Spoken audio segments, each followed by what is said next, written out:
My dream for this series, Raghav, had been that these should be the go-to books, the books that parents really pick up and say, let's go with our family to these places. And you've just said that. So that's really my dream, that if someone wants to go to Rajasthan, or if this book inspires a family to go to Chittorgarh and to visit Amer and to Kumbhalgarh, I think my job as an author would be done. If that happens, if children and parents can read more and go on journeys together, it would really be a dream come true for me. A lot of parents ask me, how do we inculcate a reading habit in our children? And my first question to them is, are you a reader yourself? Brilliant. So your children need to see their parents reading not as homework but pleasure. For pleasure. So on a weekend or in the evenings after work, do you sit with a book and a cup of tea? Do they see you that, oh my God, my mom or dad are having this really enjoyable experience? They're so lost in this book. The other thing is your house filled with books, newspapers, magazines? If it's not, how will the child know? It's like when you're talking, it's reminding me of being a sponge. So for example, let's say I have 5 friends and I want to pick up the best quality in them. So one is very hardworking, I pick that up. One has a sense of humor. One is very good at managing their money, let's say. One is very good at maintaining relationships.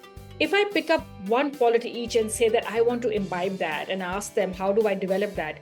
Does it mean that I don't like the other person's qualities? No, they're still all my friends. So if I like something about Hinduism and I start practicing that, if I like something about Sufism, if I like something about Buddhism, and I try and inculcate all these in me, it doesn't mean that I'm any less of a Hindu. Yoga is defined as something that binds us, that binds you to your inner self or takes you to your inner self. And religion comes from the words re and legare, which means to bind together. And yoga is yuj, which is to unite. That's the root word. So anything that takes us towards our real or our true self should be followed. The biggest burden a child carries is the unlived life of the parent. It really stayed with me that if I want to see them flourishing in their life, I need to flourish in my life first. 100%. They need to see me do things that I am loving. And for me, research is the most important and the most fun part of writing the book. I love doing research. So for me, I've visited all the places in all the 6 books first with my children. And to your point of what you were saying that Amma explains and the kids ask, so the questions here are the questions my children actually asked me. Hello everyone. In this episode of Discovery of an Author, we have a very in-depth and a deep conversation with a very famous author, Bhakti Mathur. Bhakti Mathur has written a series of books for children which goes by the title of Amma Take Me and Amma Tell Me. You will notice that in this entire podcast and the conversation, Bhakti discusses her latest book, which is Amma Take Me to the Hill Forts of Rajasthan. In this book, she discusses the importance of children to learn the historical places of India and also the importance for children to have respect and compassion towards all the faiths, cultures, and religion of this diverse landscape that is India. Bhakti also deep dives into her process of creating this entire series, how she personally goes to various historical places with her kids, and how she creates the entire narrative and stories around various historical places. Bhakti also tells about her writing process and also her experience of getting published by Penguin and how this entire industry works. Watch this episode specifically if you are a parent. Get inspired. Take your children to various historical places. Read her books and you will be amazed to see the various historical places that exist in this country. I hope you'll find some really great insights from this podcast. And if you really like this episode and all the other episodes that we are bringing out on the Discovery of an Author podcast, then I humbly request you guys to please subscribe and like to our content and channel. This is the only way in which we can grow. And this is one of the very strong ways which gives us the confidence to invite even bigger and better and greater authors and guests on the platform. Thank you.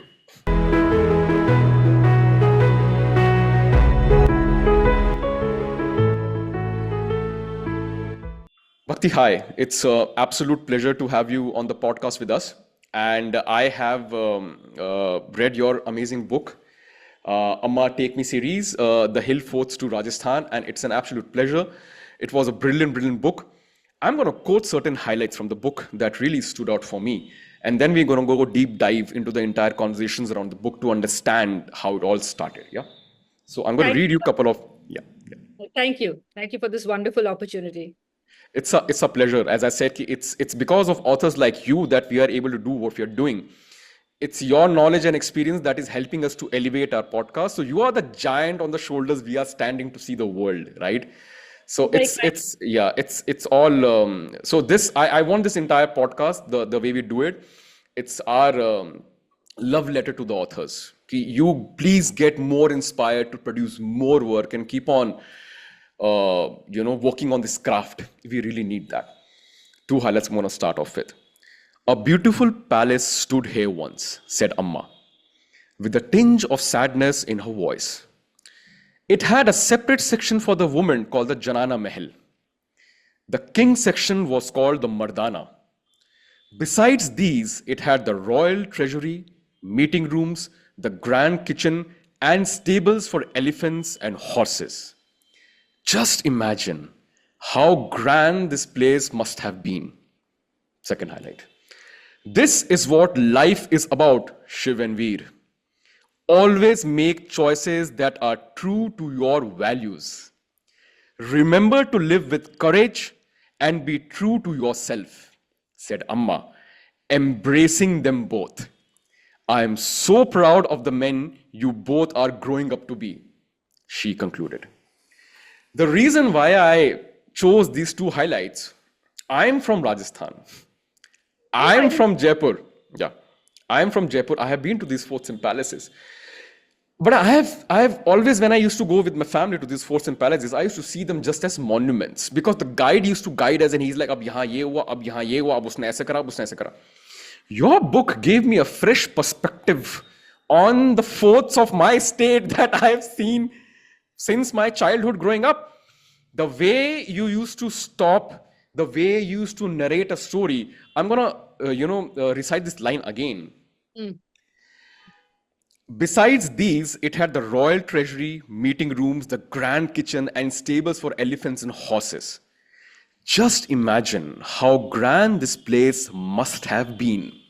Now, this line struck me.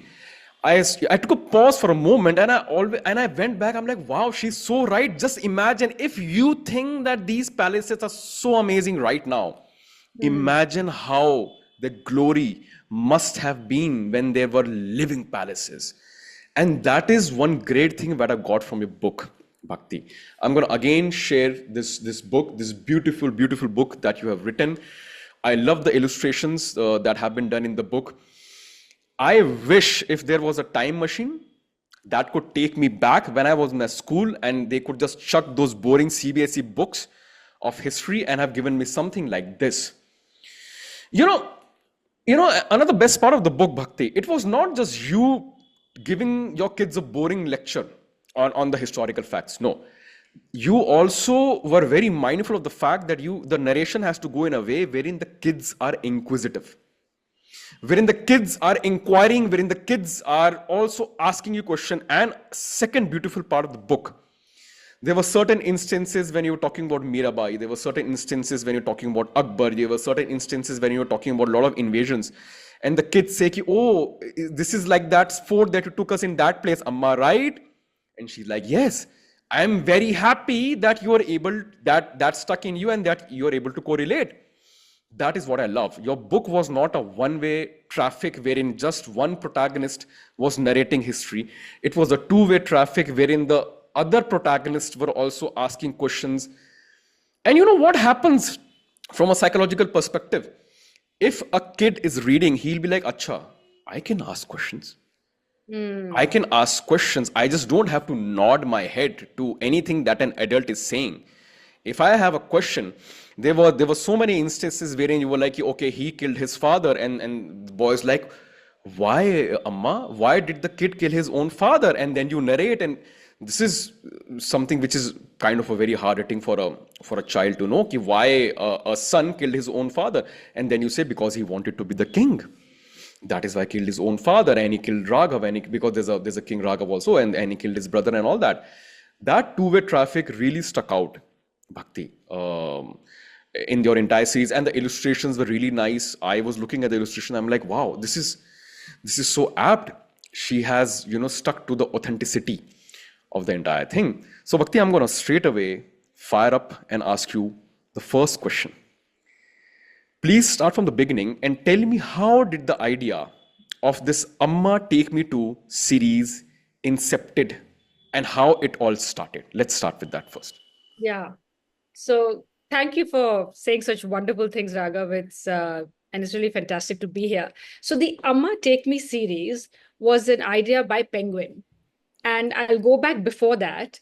I was a banker for many years, for almost 22 years. And in 2010, I started writing children's picture books called Amma Tell Me. So they're about the festivals and gods and goddesses.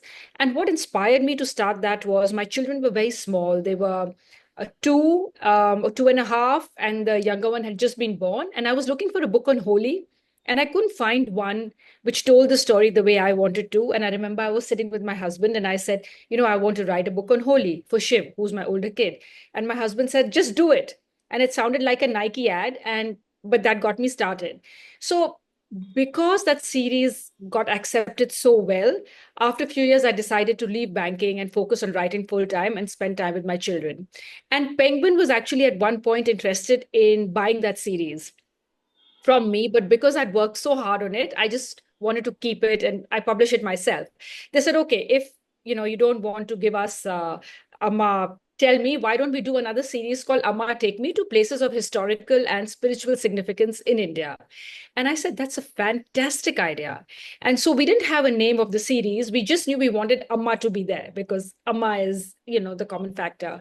And my oldest son, Shiv, he gave the name. He said, Amma, why don't you call it Amma Take Me?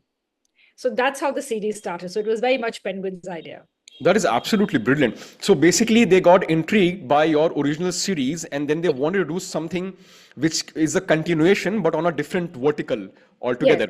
So tell me a very genuine thing. Let's say if they would have come to me and asked me to write a series on the historical places. First of all, you were at that time living in Hong Kong, or, Yes, or, or I still live in Hong Kong. So I've been living in Hong Kong for the last 24 years. okay. Yes. So did you did you then get this question that for this thing to happen, I should also be going and visiting all the historical places beforehand, or I already have? I just wanted to understand, how did the formula enter into your head from an author's perspective when they proposed this series?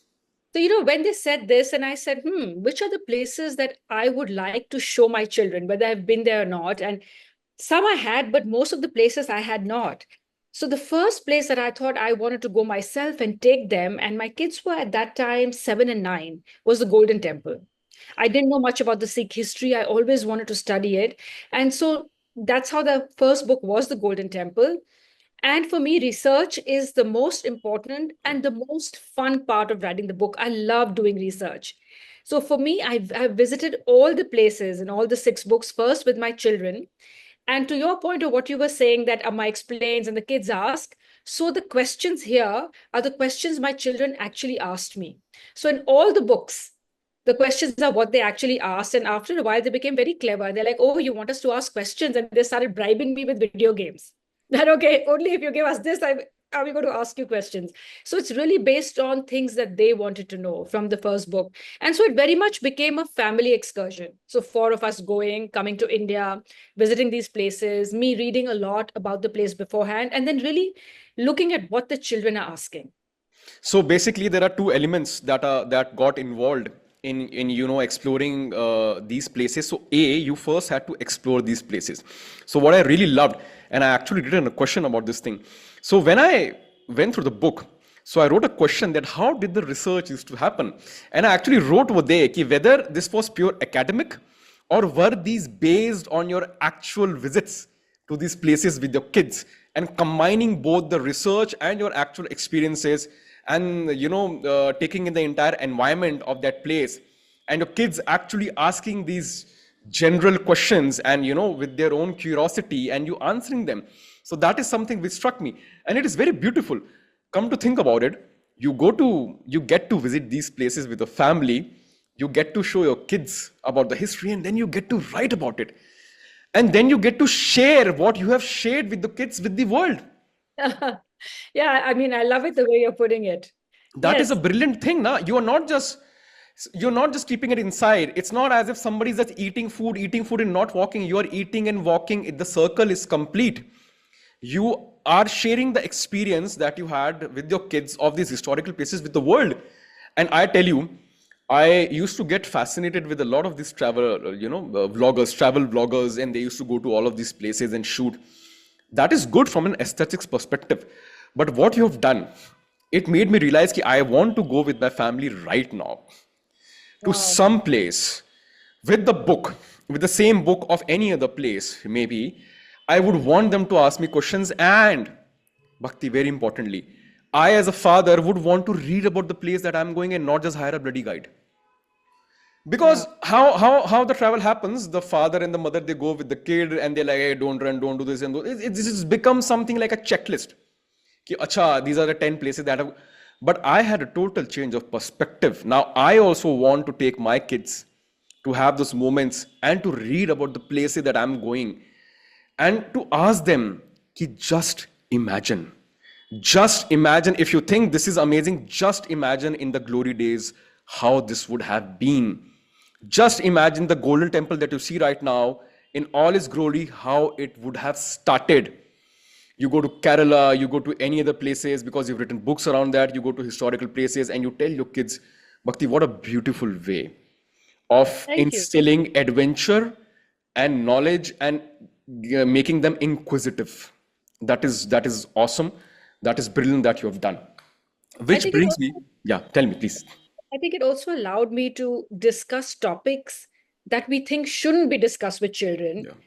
which I feel is always not correct. We should. They're far more mature and sensitive than we think they are. So, for example, the violence behind the Golden Temple, it has a Yes. long history of violence with the Yes. Mughals.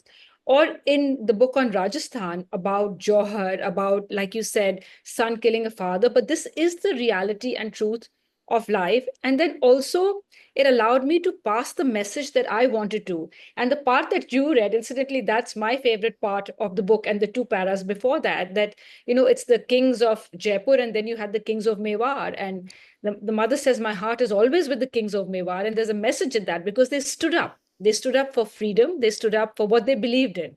So it allowed me to, all the books have allowed me to share my perspective. So this is interesting. The angle that you've opened up about understanding and accepting the fact and not accepting, basically believing that the kids are not dumb. You don't have to treat them like kids. You can tell them what it is. Sometimes I remember one of my friends, my couple friends, they also have a kid who's around 4 years old. They recently went to Khajuraho temple in MP, and we all know what Khajuraho temple is famous for, what it depicts. He came back from the visit and he told me, Ki Raghav, I think you should definitely visit that place till the time your kid is young. And I'm like, why? Because he's like, because the kind of depictions that are there, it's all sexual depictions. Would you? So I want to know, I'm going to ask a very direct question. So let's say if I do take my 9-year-old or 10-year-old to such temples and places, how would I narrate and how would I explain something that I even do not know why it exists, how it exists? So let's say hypothetically, you were to take your kids because from an architectural point of view, from an historical point of view, from having an open minded when it comes to ways of lives and faith, which is very central to your philosophy and theme, if you would take your kids to such a temple wherein you have such explicit Yeah. imageries, but which were a part of the culture. Yes. Hypothetically speaking, let's say you were in that situation or a case, how would you navigate the entire scene and how would you explain such a mature subject? whilst making sure that it remains rooted in historical and cultural Yeah. growth and not anything else. I want to know your viewpoint because this question bewildered me as well. Yeah. When my friend asked me to go there, and I'm like, okay, I should go there ASAP. So because I wanted to avoid such questions that he or she might ask me. So, what is your perspective over here? That's a great question you ask. And I think there are a couple of things here. One is that I think as parents, we make it so big in our heads. Oh, this is about this, this is about this. I don't want to show my child. What will I tell my child? But just the way you said it, that if we accepted that India had such a rich culture, and I'm thinking, when I haven't been to Khajuraho and I want to, but when I read about it, and I haven't read enough, but whatever little I've read in the images I see, I feel that society must have respected women so much. If pleasuring women is something which a society considers important, it means it's a very evolved society and women are really respected. So Wow. so I thought Brilliant. that is fantastic. But what I would do is I would read and research about it, and I would tell them in a very matter of fact way, just like this. And large parts of Khajuraho don't have these depictions. I Yep. think India has also possibly just built it out of proportion. All the temples are not about this. Yes, parts of temples are like this. So I would read and I would keep it factual and just say it as it is. Beautifully said. When you said that there was a culture which actually explored and appreciated the female beauty and the fact of a consensual relationship and enjoyment when it is consensual and exploring like an experiment, like a study, like an art, that would be a great plus for the culture. Bhakti, I had something very, at least I think I found something very profound about your book. It's a big question, and let's see if we can, go into each section. On reading your current book, Hmm. I could see three areas which I thought would impact a young reader.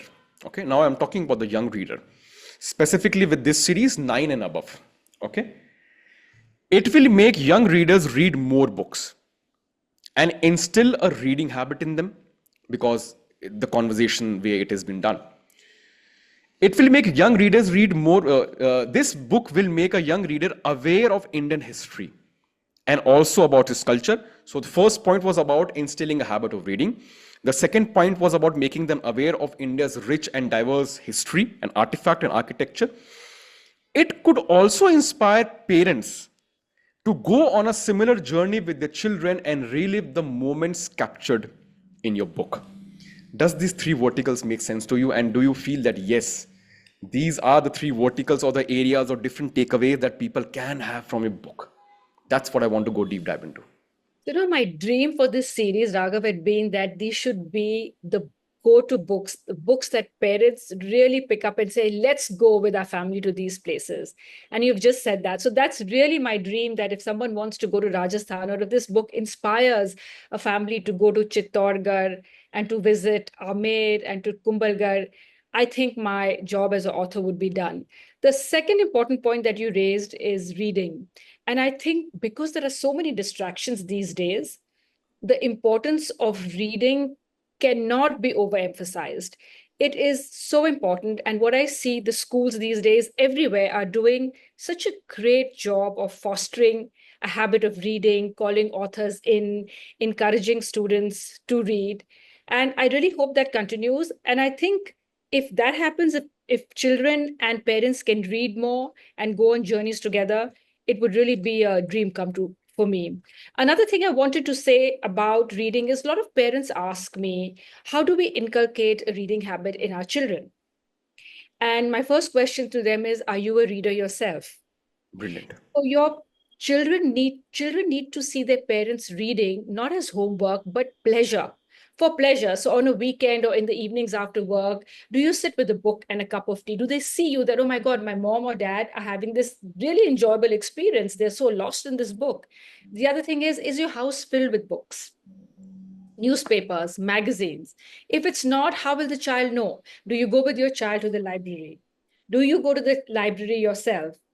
The other thing I find, which is very helpful, is that, and especially for younger children, and I know you have a 4-year-old son, is to, and I'm sure you're doing it, but if you're not, just a bedtime reading habit, which is between father, son, or mother and son, which is your time together, and you ask them, what do you want to read? You pick the book tonight, or pick 3 books and get to me, or go to a bookstore together and build a reading list and build a little library for the child, which excites them. So I think these are some things which would also help reading. I think 2 points that I would like to further go into. One point that you said that in the schools these days are doing great by inculcating and inviting authors to read. I think this is specific to the country that you're living in, because in yeah, because I'll tell you, it's not as if the Indian schools are not trying to inculcate. Because when you say, when I'm saying ki, I don't think if they are doing a lot is, a, are they themselves for reader, what you rightly said, that is very imperative and important and something people sideline always, right? Second, I do not see schools in India inviting authors, which is a great idea. I don't know why this culture is not there or here. I have no answer to this thing. So I believe what I have seen ki their emphasis more is on spoken English, Bhakti, in India. Their emphasis is not that we want a kid to read and to understand. When the reading and the understanding aspects comes in, they don't want the kid to read anything which is outside the realms of CBSE or ICSE or the other boards. If you want to read a book, the teachers would be happy and the parents would be happy if it is CBSE certified. Second, Indian parents, because I have been a part of this thing and I'm not blaming anything, it is just how our society has evolved, because we can never forget the fact that we were a colonial country. Indian parents are like, because they have money, they're like, now that we have outsourced our kids' education to a school, that means all the skill sets also are outsourced. अगर वो पढ़ रहा है, he is taken from his father, good genes. If he is not reading or she is not reading, the school is not doing, and they should do something about it. The aspect that you mentioned about asking the parent, are you a reader? Nobody asks that. Next thing which has always intrigued me, whenever authors do collaborate or whenever authors do have illustrations, how is the process of collaborating with an artist been like? How do you make sure that they are able to envision and imagine the way you have written in? I think that's very important for an author to be convinced and be satisfied with the way the art has come out. I want to explore that angle with you as well. How does the collaboration with the artist happen? That's another interesting question you raise, because the illustrators are really the ones who are bringing your words to life. Like you said, imagining the armor of Rana Pratap or Rana Sangha. I mean, how does that happen if the illustrator doesn't do it? So I was very fortunate. In my first series, Amma Tell Me, that I self-publish, I was introduced to illustrator Moulshi Somani, who's done a wonderful job, and she really understood what I wanted to do, and it just flowed from there. When it comes to the Amma Take Me series, Penguin chose the illustrator Priyankar Gupta and showed me his works, which I liked. And I really liked the way that we worked on this together, in the sense that he does the line drawings and sends it to me for approval or just to give my feedback. And then even when the final version is done, it's still sent to me. And many times I go back and say, I think this coloring would be better, or, let's change this. And they've taken all that into account. So it's not just that, oh, the illustrator has to do the illustrations and the author has nothing to do with it. Like you said, it's really been a collaborative process where I feel I've had as much of a say in it, if not more. And do you always feel that the illustrations or illustrator is open to critical feedback and suggestions as well? Because sometimes, I mean, because I have also dealt with certain illustrators in the past, and they sometimes can be very, they can stick to their art style. So how does that to and fro happen? So with Priyankar, it's been fabulous. I mean, every feedback that I've given, I've never received a pushback. And not to say that he wouldn't have been right to push back. Maybe perhaps he may have been right to push back at times, but he's absolutely taken into account and say, okay, I see your point and let's do it like this. And then that gives me a lot of comfort as an author, that I have a voice, not just in the words, but also in bringing the entire story to life. And why do you think illustrations are so important, specifically for the type of books that you're writing? Is it just because of the kind of an audience you're trying to reach out to, or do you feel that this adds a different layer to the storytelling? What do you feel? So I tell you, it's very important. So for Amma Tell Me, which is for 2 to 8 year olds, now when a 4 year old is walking or a 3 year old walks goes with the parents to a bookstore, which the parents have taken him or her to, they're not going to be attracted by what's written on the page. But if they see a beautiful illustration, which is very colorful, so if I have a book which says, say, Hanuman, the child is not going to pick it up. But if there's this beautiful illustration of Hanuman, the monkey god with the long tail and holding the mountain and flying, the child might say, "Oh, wow, what is this?" So it's the first way that you make them fall in love with reading is that they get excited by the illustrations and they pick the book up and they start opening the pages and pointing out. And then the parent can say, "Hey, this is the tail. Hey, can you see this monkey? Can you see his Yep. mouth like this? Or he's flying over the ocean. Do you see the fish in the ocean?" So illustrations are more powerful than words for children to get them to pick up books. Of course, as we become adults, then it's the words. But if we never liked illustrations as children, perhaps we may never have picked up reading or developed that habit. So I would Makes say sense. that's extremely important. Makes sense. Bhakti, in the book, actually, towards the end of the book, one thing which I really liked, I'm going to open this section, and if possible, I'm going to show it to the readers also. I think this is really remarkable. I was not expecting this thing actually. So towards the end of the book, you actually have this part wherein you Yes. have written about the origins of the Rajputs, and not just the origins of the Rajput. You have also mentioned, again, I want to show the viewers the bloodlines, the everything. And this is so elaborate and this is so research oriented. I was like, these couple of last pages you can just take out and keep somewhere just for the sake of the reference. This is something which is your signature, or you had to add this thing specifically to this book. This is because I found it very interesting that you're giving so much trivia. So just want to go deep into that as well. So we've done it for all the books because I think it makes it fun and interesting. So after you've read the story, just to read some fun points is more exciting. Also, more importantly, it put things in perspective. Okay, 12th century, this happened. Let's see the chronology, how it moved. So it really sort of gives a bird's eye view. And it just makes the whole exercise very interesting. Now, the origin of the Rajputs, I was fascinated. And the reason I put it in is I didn't know all this before I started searching for the book. I had some idea, but like sort of broken pieces of information you read or perhaps you've heard. But for me, the origin was so fascinating, and so I purely shared it because I found it very interesting. And I also think sometimes, a child or a parent picks up the book. Maybe they're not reading it, but they pick up and they read a page they find interesting. That might encourage them to want to know the full story and buy the book. Yes. Absolutely. Whenever somebody talks about Rajputs in the history, it can become very sensitive because we have had incidents in the past wherein the products of pop culture have been under not just scrutiny, they have been under violent attack by the communities, specifically the Rajput communities. I think it happened with Jodha Akbar. I think it happened with a couple of more movies and books that I can't recount right now. I have noticed that you emphasize a lot about faith. You emphasize a lot about having this very neutral perspective towards all faith, looking at everything from a very good perspective, from an open mind perspective, having kind of an harmony. So I want to understand, where does this philosophy of yours comes from? I want to go deep into this part as well. Where does this come from? Tell us exactly everything. You can tell us where did it first notice that this problem exists, then how you wanted to put that out, and what do you feel people like us, specifically parents, could do about it so that our kids can also take it forward. I think one of the things I've realized is all religions say the same thing. All the wise men, all our sages and saints, they came to the same conclusion: love, acceptance, generosity. Whether it's in the Sufi philosophy, or whether you look at what Sai Baba of Shirdi said, or what the message of Sikhism is: love, acceptance to all. And so that is something that I've always felt very deeply about. I'm a Hindu. I grew up in a Hindu family.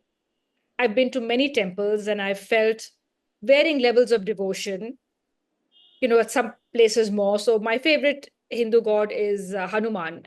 I loved Hanuman as a child. I say the Hanuman Chalisa every day. My grandmother taught it to me as a 6-year-old girl, and it's something that gives me peace and courage.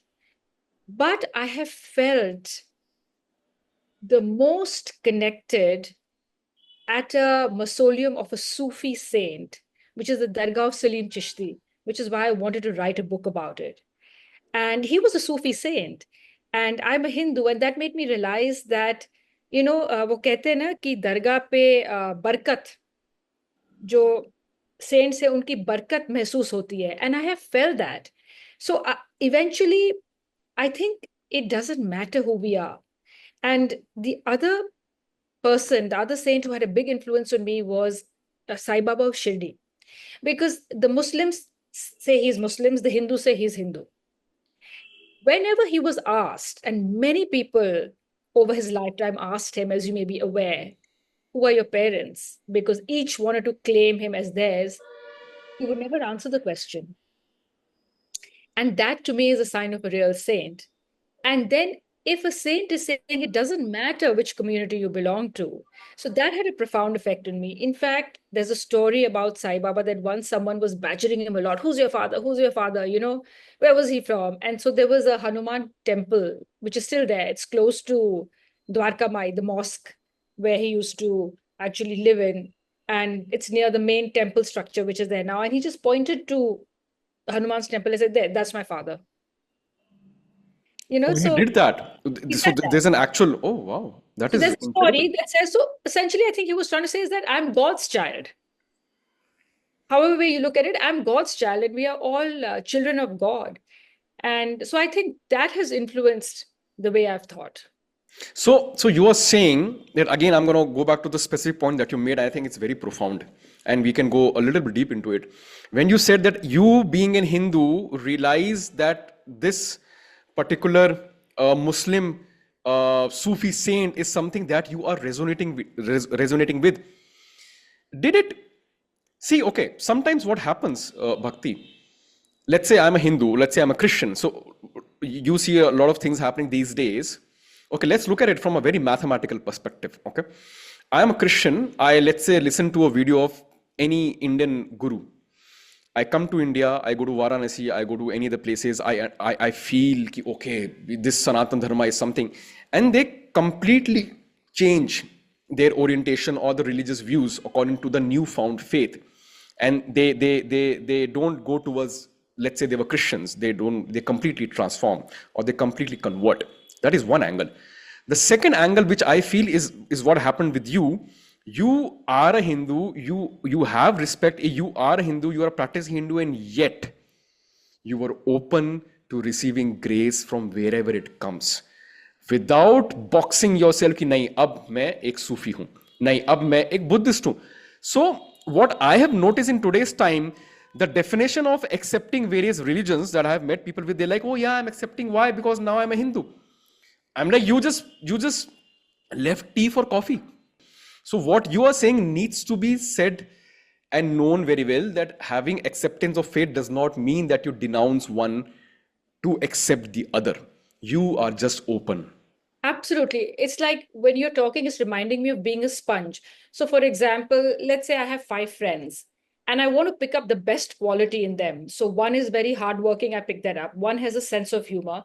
One is very good at managing their money, let's say. One is very good at maintaining relationships.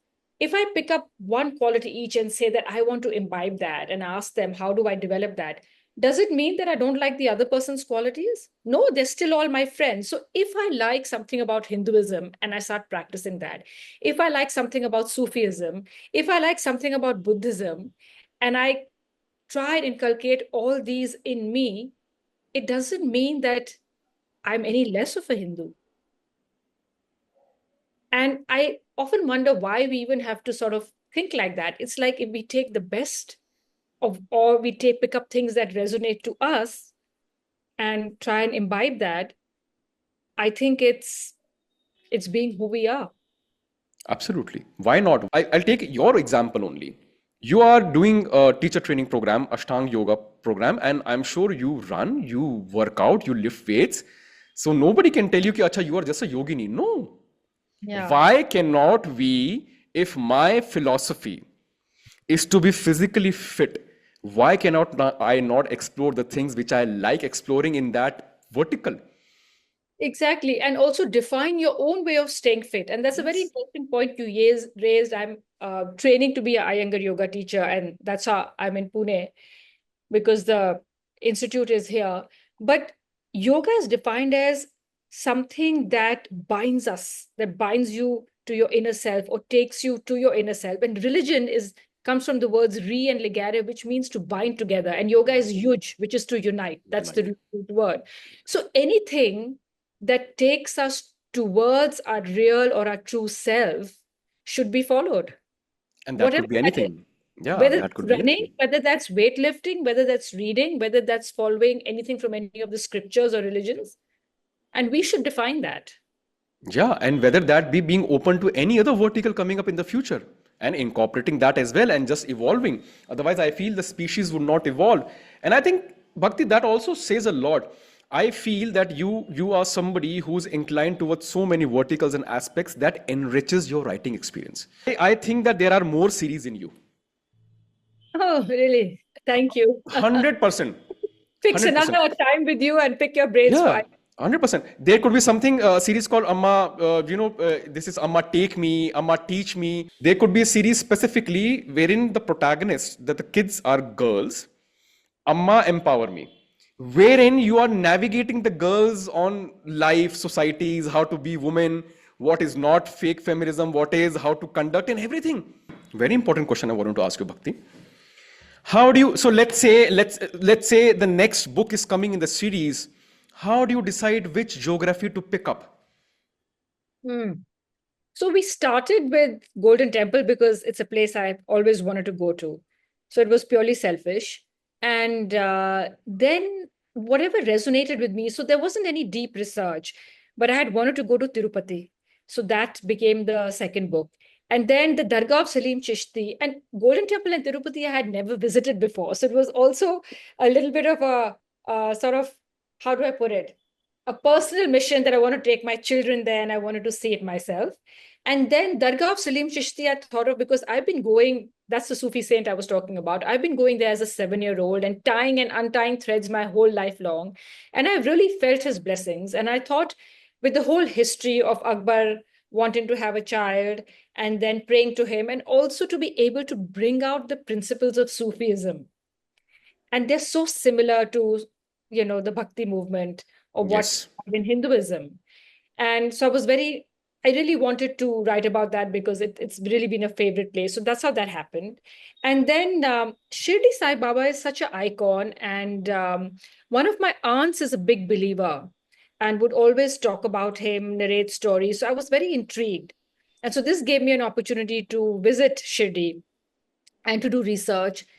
And on all these subjects, many, many people have written books. There's scholarly books available from the history of Sikhism to Tirupati to Sai Baba of Shirdi. There are many people who've done their PhD research on Shirdi and have written books about it. So there was no dearth of knowledge.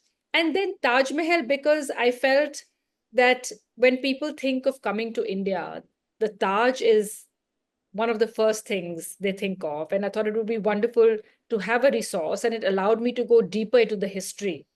And I learned so many things. And Rajasthan, when I did my research, I just felt that Rajputs are known for their bravery. But when I read the stories of Rana Kumbha, Rana Sanga, Maharana Pratap versus the kings of, let's say, the north of Rajasthan, like Jaipur or Aman Singh, I found the approaches very different. Yes. And I'm no one to judge, and I've written that in the book. I'm no one to judge who was right or who was wrong. It's just whose approach resonated with me. So because the approach of the kings of Meva resonated with me, and it's my definition of bravery, that's why I decided to write about Chittorgarh and Kumbhalgarh first. And then, of course, Jaipur being Jaipur, the palace is so beautiful. We didn't want to leave that out. So that's how Rajasthan came about. What is the next? Have you decided on the next historical part for No, the series? still thinking, but open to ideas. Northeast, have you explored the Buddhist pagodas and all these structures? So I have, Sikkim.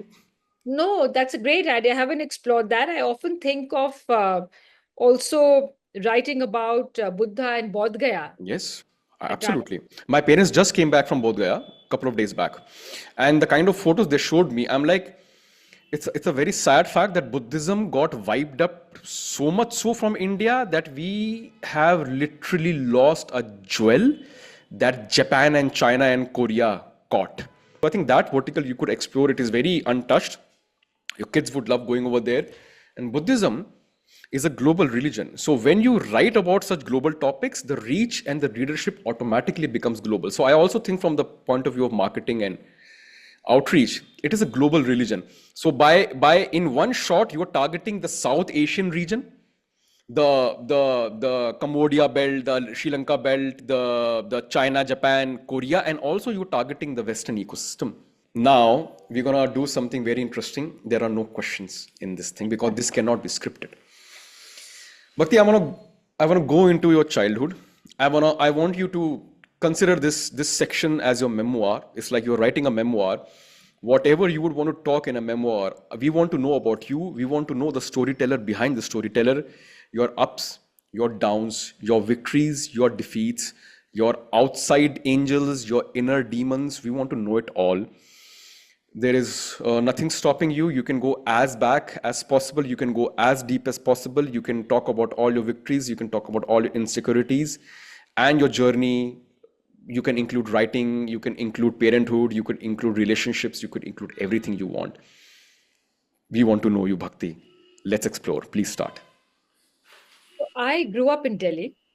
I'm actually from Patna, and my parents got divorced when I was quite young, and my mother remarried. So, because of this whole dynamics, and this happened in the early 70s, and you can imagine how taboo divorce was at that time. And so I found that our family was looked at really oddly. So in school, it was always like, her parents are divorced and her mother remarried. And so there was this kind of talk which would follow me. And I don't think it's any child's fault at all. It's really the narrative of society, and probably their parents were thinking that. And therefore, so it was difficult.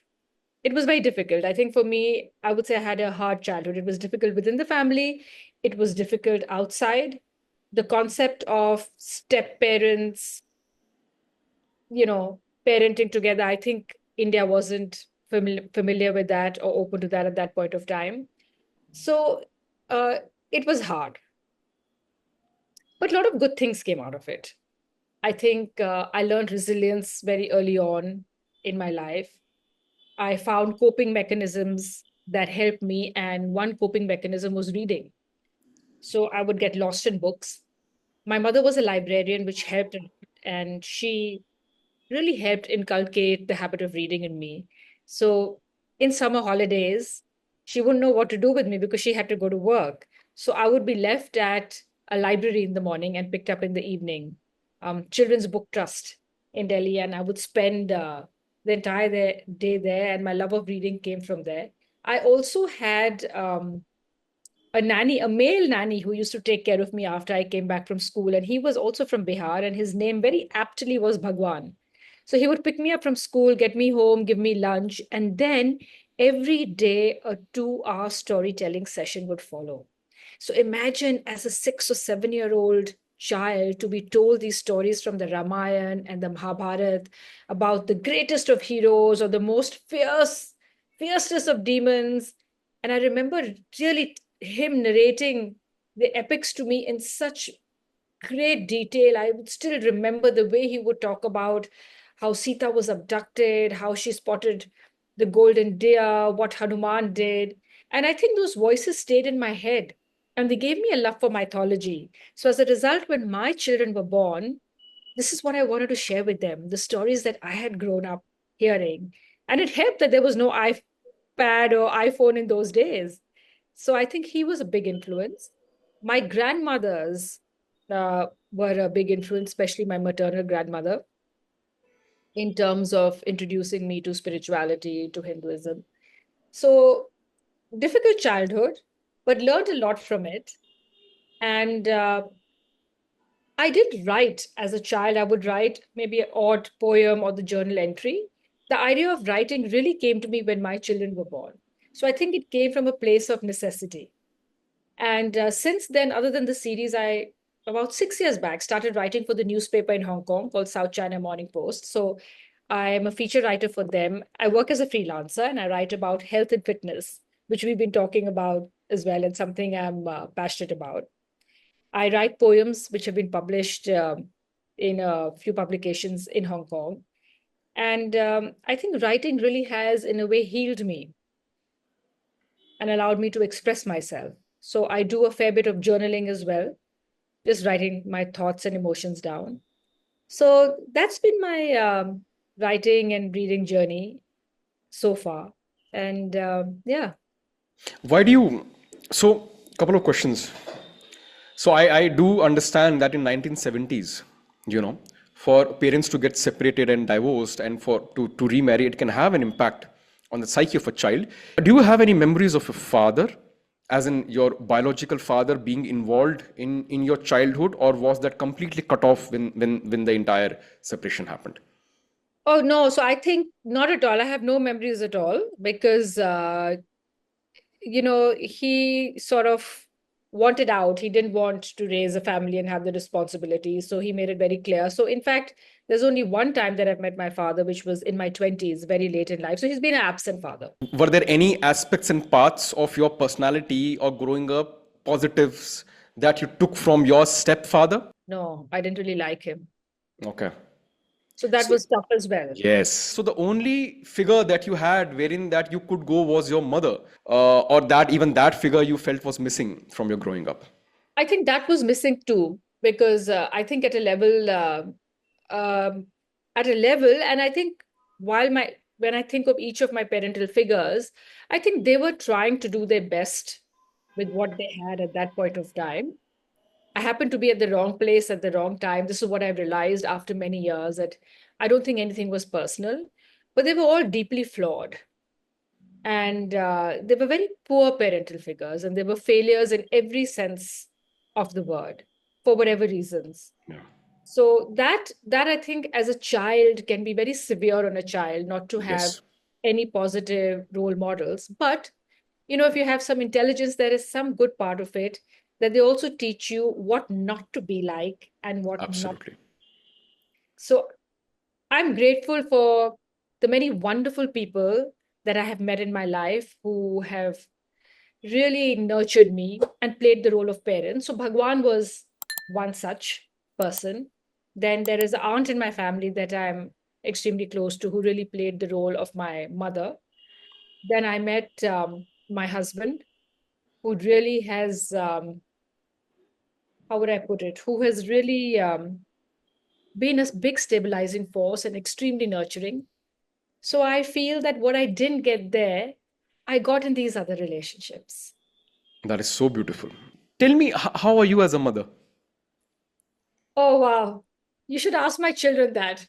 I And will. I will. When the next book comes up, I would want them to be there to do a reading. But right now, I want you to tell me how are you as a mother? that's a brilliant question you asked, because it's making me think. I think because of the parental figures that I had, I try to overcompensate. I always feel I'm not a good enough mother. I'm not doing enough. And this voice became very strong in my head. And till one day, I was reading an article which said that if you are asking yourself this question, am I a good enough mother? You already are a good mother. And that calmed me down a lot. So I think as a mother,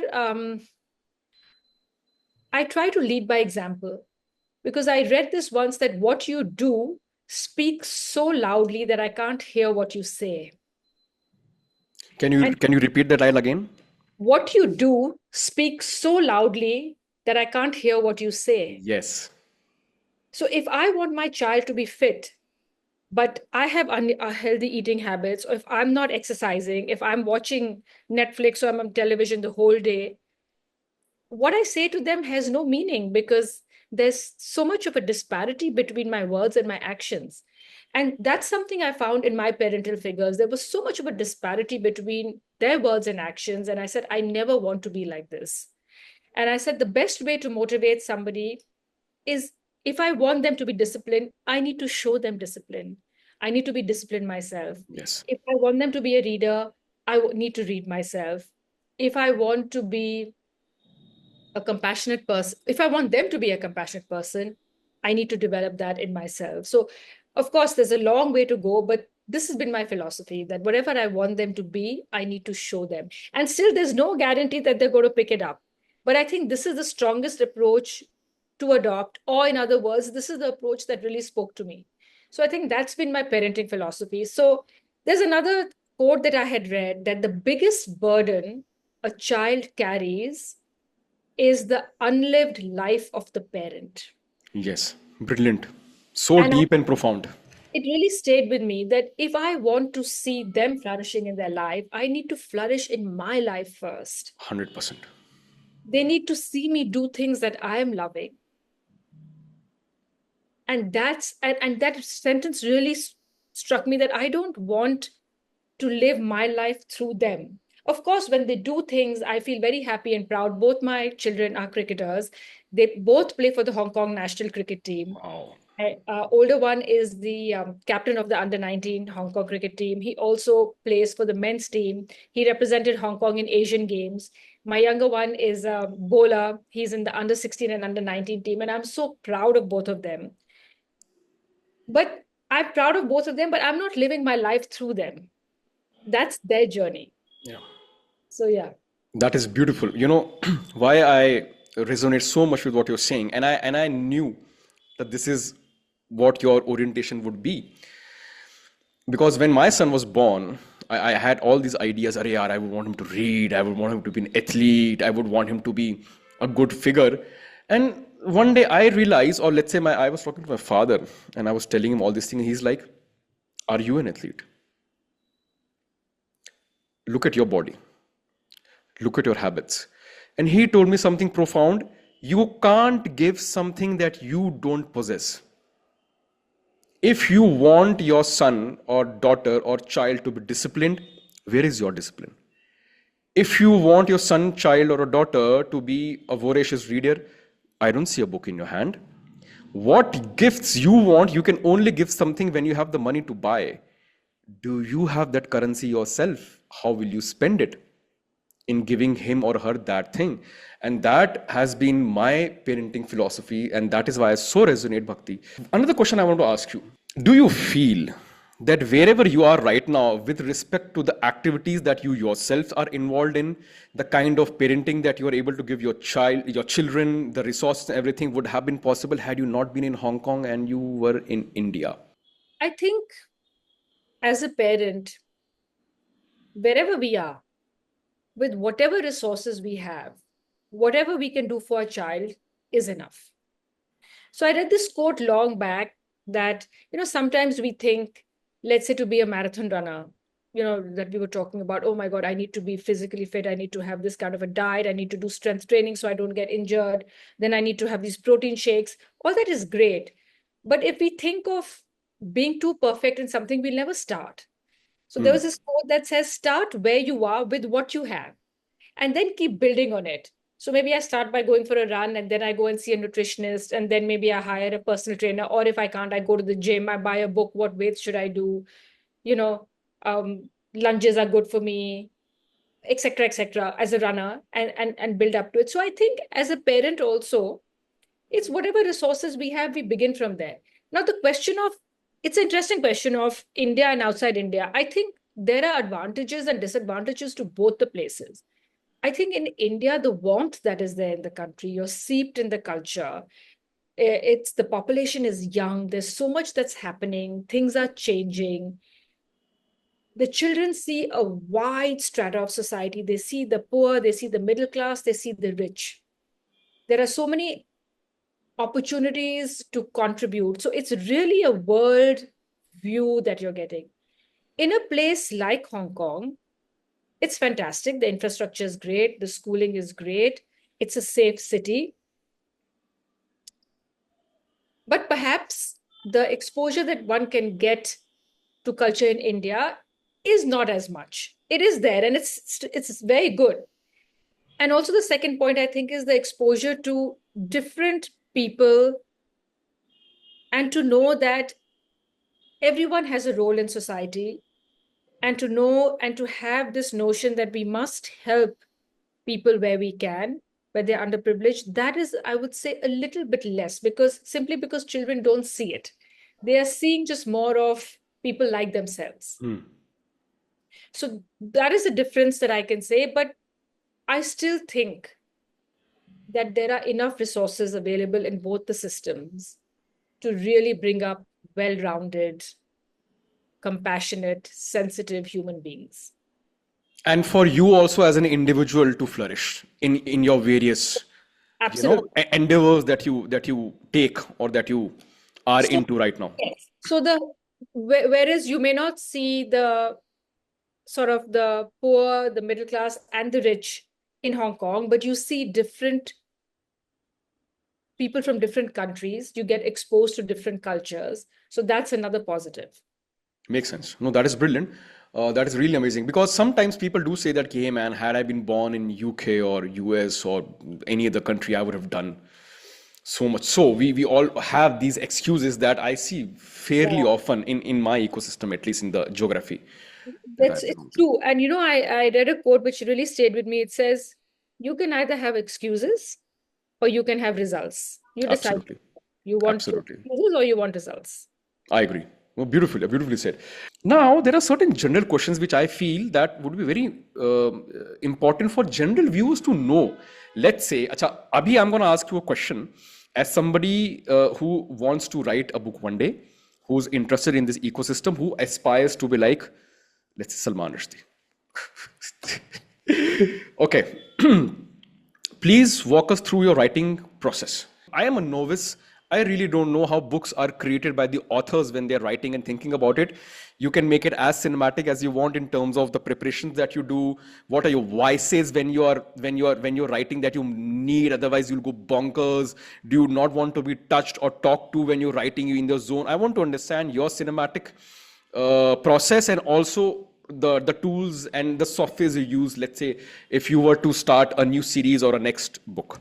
Um, So I'm very old school. It's the good old pen and notebook, and I'll write by hand. So, Oh for example, wow. if it's a book on Rajasthan, I'll do my research first. So you'll see there's a bibliography given here in the end, all the books that Yes. I've used. So I will read them. I'll make notes first, really pen to paper. And then I'll transfer those notes onto the computer by typing it in, and I'll have my sort of research files ready. And I'll then make a short list of the points that really struck me. And this is what I try and do before I visit the place. So I have a fair idea. And then when I visit the place, it's also always with a pen and pad. And all the time that I'm walking, I'm making notes of what strikes me. I'm making a note of the questions my kids are asking me. I'm making a note of certain things that I want to highlight to them. And then when I come back after visiting, the writing process starts. So, I have two teenagers, like, I have, and I do various other things. So writing very much fits into the routine. So I don't have the luxury of, going off to a resort and writing for 2 months or 3 months. So it's really a part of a daily life along with other things that are going on. So I'll take maybe 1 hour or 2 hours out in a day.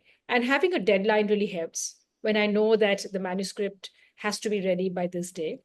And then it's a question of getting the first draft ready. So the first step is really to put everything together, no matter how pathetic it is. So the first draft is always, some authors call it the shitty draft. They're like, don't worry about the grammar, the punctuation, don't worry about the sentence structure, just get everything down. And then good writing really is a lot of rewriting, looking at it. Also, another thing that really helps me is, and this is when I feel stuck, is I just leave the draft. I just leave it for a week and I come back. And then when I'm looking at it after a week or 2 weeks, so many things jump out at me like, my God, this section is not reading well. This is not working. I need to rewrite this, which doesn't happen if I'm reading it every day. So I find that distance helps in getting that objectivity of what is reading well and what is not. So it's a good idea to leave the draft and then come back to it. So this is how it is. I think having a time to write is good. For me, it's always late mornings. I go for my yoga practice in the morning. And then once I come back, late mornings is good, starting from 11:30 till my children come back from school, which is around 4 o'clock. And sometimes writing also happens in a stream of consciousness, and it may not be between that 11 and 4. I may feel like writing at another time, which is fine. But it's good to have a structure in place. And I feel instead of mulling over, oh, should I write? I'm not writing, and beating yourself up, it's best to get into action and just pick up the pen and paper and write. So, broadly, this is what I follow. So your entire draft is basically on paper. It's not typed out on a Word document or a Google document. It's on paper first, and then I type it out. And once I type it out, then I start the sort of rewriting that happens on the computer. Okay, so when you are, so when you reach up to a stage wherein you are now typing out the entire draft, so that means by that time the structure is already very clear and set, maybe of the flows and chapters and contents and narration and everything. In my mind, I feel it is, but I've noticed so many times when the rewriting, I have changed the structure. I've sort of changed the voices. So it does, in some books, not so much, but in many books, it's undergone vast changes even after that. Okay.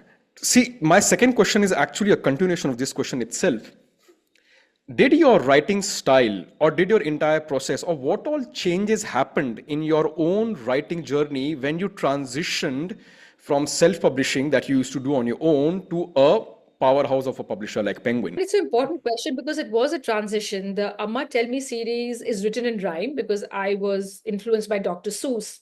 He's one of my favorite authors as a child. I have Same. yeah, okay, yours as well. So I have My sons, I read him Dr. Seuss, he loves it. Yes. yeah. So one of my favorites was Horton Hears a Who. If you haven't Okay. read that, No, please no, I do. haven't. I haven't. And the one I read to my children where which they would love is This My Mother? I think that's what it's called. Okay. Green Eggs and Ham. But anyway, Green eggs and ham. because I was so influenced by him growing up, I wanted to write and rhyme. And I realized I made my job harder because you have to think of the rhythm, you have to think of the meter. And it took me a while to get a hang of that. And, I still think it's a work in progress. So when I got this opportunity to write for Penguin, it was for an older audience. And what motivated me was that my kids were also growing up. So it was a natural transition. And I felt for the readers of the Amma Tell Me series also, who were then growing up, the first readers at least, it was a natural progression for them. But that meant writing for an older audience and writing differently because what appeals to a 9 to 12-year-old may not appeal, is not going to appeal to a 2 to a 4 or 2 to 8-year-old. But what helped me was my kids were 7 and 9 when I started writing the Amma Take Me series. So I would give them the draft to read, or I would call them and say, I'm reading this, sit. And then after one page, I would notice they've vanished. Kids can be quite rude. They're not going to tell me it's boring. They just ran away. They're like, oh my God, we don't want to listen. Then I realized, oh, this is not capturing their interest, so I have to rework that. Other times when I would read to them, they would stare at me wide-eyed. So then I knew, oh, this is working. I have the interest. So I've really used my children as guinea pigs. And then when the final draft is ready, they've always read it. And I've said, what do you think needs to be changed? Because then I know what a 9-year-old or a 10-year-old is thinking like. Now they're 14 and 16. So I don't have that benefit anymore, but I did when the series, at least for the first few books. So that really helped me change. But to answer your question, yes, it was a huge transition. But using them, and then I was a part of a writing group, sorry, in Hong Kong. It was called it's called SCBWI, Society for Children's Book Writers and Illustrators. It's based out of the US, but they have the communities or the chapters in different countries. And there, what we would do is we would meet once a month, 5, 6 people, and each of us would be sent the other person's work beforehand. We would go through it and we would critique it constructively. And so I got a lot of feedback from my fellow writers that, look, this is working, this is not working, this needs to be changed. And that really helped as well, because sometimes you get so invested in your writing that you're not able to see what is not working, which is Yes. what coming back to it after some time does. Like I was telling you, leave the manuscript for 2 weeks. What also helped me is my husband actually is my editor, and he gives me extremely constructive feedback. And he's actually very well read, and an incredible reader. So, and I think he would be an incredible writer if he wanted to. So he has really helped me, saying that this past needs to be fleshed out. This is where you need to improve. And so a lot of my writing I've learned from him. I was about to ask that how important is a relationship between a writer and an editor? Wow. This is the best answer somebody could give. I wish if my editor was my husband or my wife. So that is great. That is the best relationship that you could have. That is brilliant. Because sometimes when you're dealing with big publishing houses, the editors, I mean, they could be hell bent on certain aspects of things also. Okay, the narration could be like this, it could be like that. That has happened with certain segments, certain kinds and categories wherein people do say, okay, can you change the ending? Can you change this and that? A lot of up and back and forth does happen between the writer and the editor. You know. So again, I've been very fortunate with my editor at Penguin, Shoini. I think she's really given me a lot of freedom. And I've kind of never had that change this, change that. Minor comments, yes, here and there. But overall, I think she's just left me to it. And I think that's how I work best. Makes sense. Absolutely. So yeah, so I think I appreciate that, and I've been fortunate in that. What is some of the best response that you've gotten from people on your books? Were they from children? Were they from parents? Anything that you remember that you cherish that had a very strong impact on your psyche? You're like, wow, man, this is why I write. I want to explore that part as well. So many, and this is a very happy question because it makes one feel so happy when you think about it. So I read once that always keep a praise file. Somebody had suggested this Okay.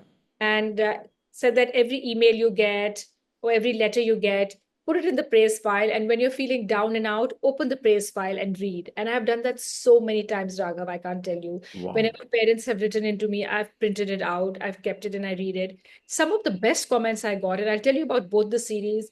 Amma Tell Me is like, it's taken me back to the days when my grandmother or grandparents used to narrate stories, or that we were looking for a book or for an instrument to tell our kids the stories, and you've helped keep the tradition of oral storytelling alive, and that I'm having a special bonding moment with my child through this story. That's been something, those have really really touched my heart. For the Amma Take Me series, it's been when people have actually picked up the book and visited the Golden Temple, or visited Tirupati or Taj Mahal, and then written to me, and that has been extremely heartening. Brilliant. uh, the other thing that I really like that people have said in the past is that the books are very interesting because history books can sometimes get didactic. So for one of the books, a parent wrote to me saying, I gave it to my child and he didn't get up till he finished the book. And to me, I thought, wow, at least I was able to capture a child's interest.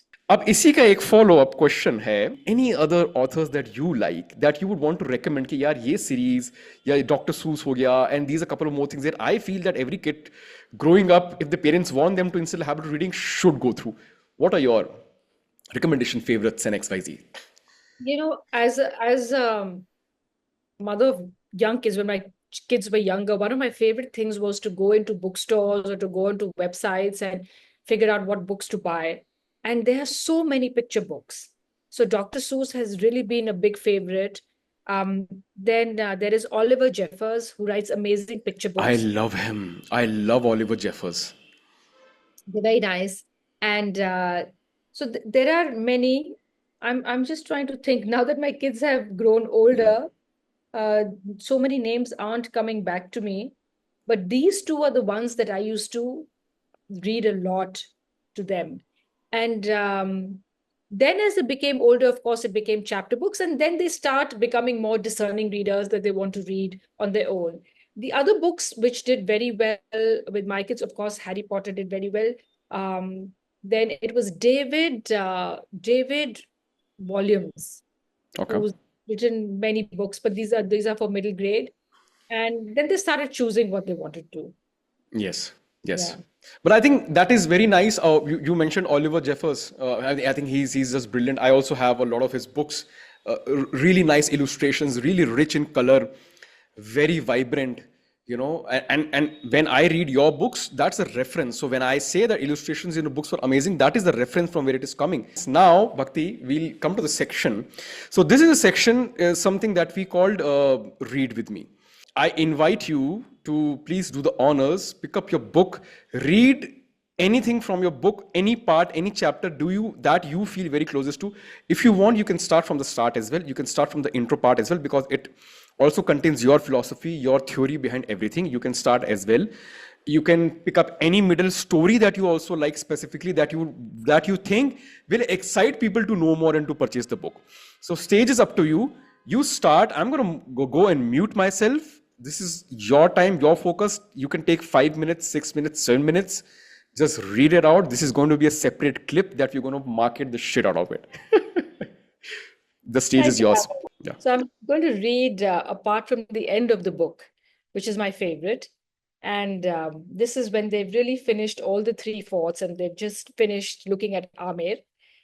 And it goes like this.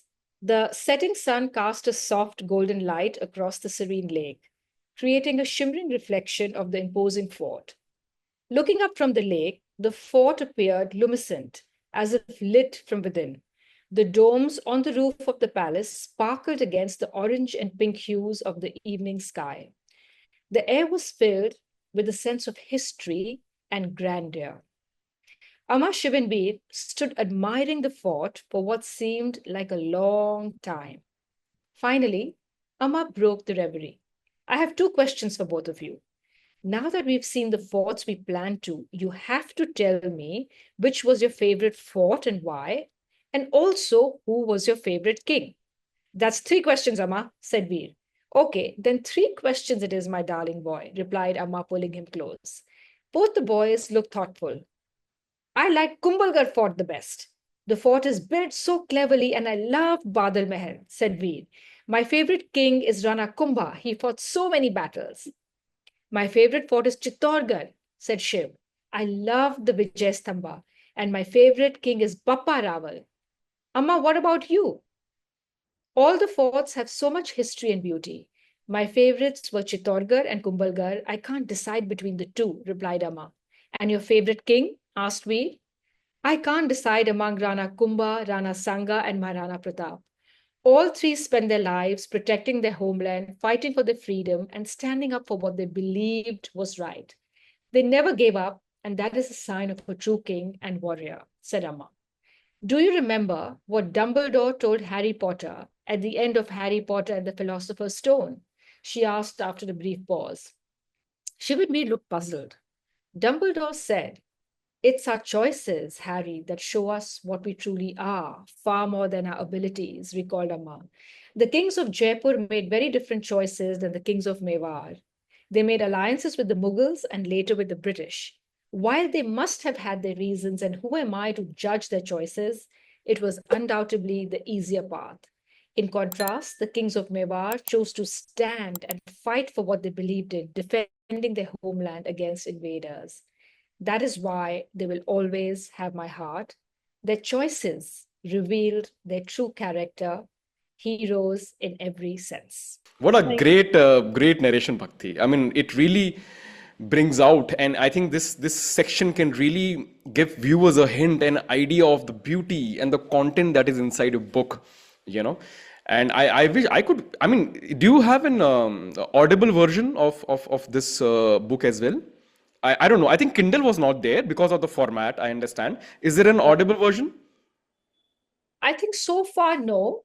I know that some books perhaps have them, but I hope Penguin will get one up soon. Do If that because your please voice, recommend it.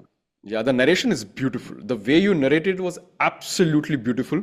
Because sometimes when kids are going in the cars with the parents, it's very easy to just turn on these stories as audibles when you're going on trips. Imagine, okay? Imagine a parent is going with his child from Delhi to Jaipur to visit a fort for 3 4 hours, and on the Bluetooth you have the audible of the Hill Forts of Rajasthan. Amma Take Me to the Hill Forts of Rajasthan. What a great ecosystem that could have been created, right? So that is also amazing. Parents could do that for their children. Bhakti, this has been truly amazing for me. I hope for you also it was really nice. I hope that you loved the questions and everything. And thank you. It was really amazing discussing the entire book with you, getting to know you better, your life journey, your philosophies, your concepts, the general information that you shared with the readers regarding your writing process and everything, and the publishing journey. And the last reading was truly exceptional. I would really be honored if you say a couple of lines about everything, your own experience regarding this, anything that you feel could help us. No, thank you so much, Raghav. This was such a wonderful opportunity for me to reflect on my writing journey. It took me back to the time that I visited Rajasthan, on my writing process, the research, and most importantly, it's got me to realize that I have so much to be grateful for, especially when we were talking about childhood and what happened. And it's really allowed me to think of such wonderful people that I have in my life who have shaped me and who have given me this incredibly supportive environment that is my husband, especially to be able to really go out and do the things that I want to. And I think no matter how much we may want to do it or how much talent one may have, unless the family system is not supportive and unless you don't feel loved and nurtured, it's hard to go out and do what you want to do. So, your questions have really made me realize there's so much to be grateful for. So, thank you for that. Thank you. Thank you again, Bhakti.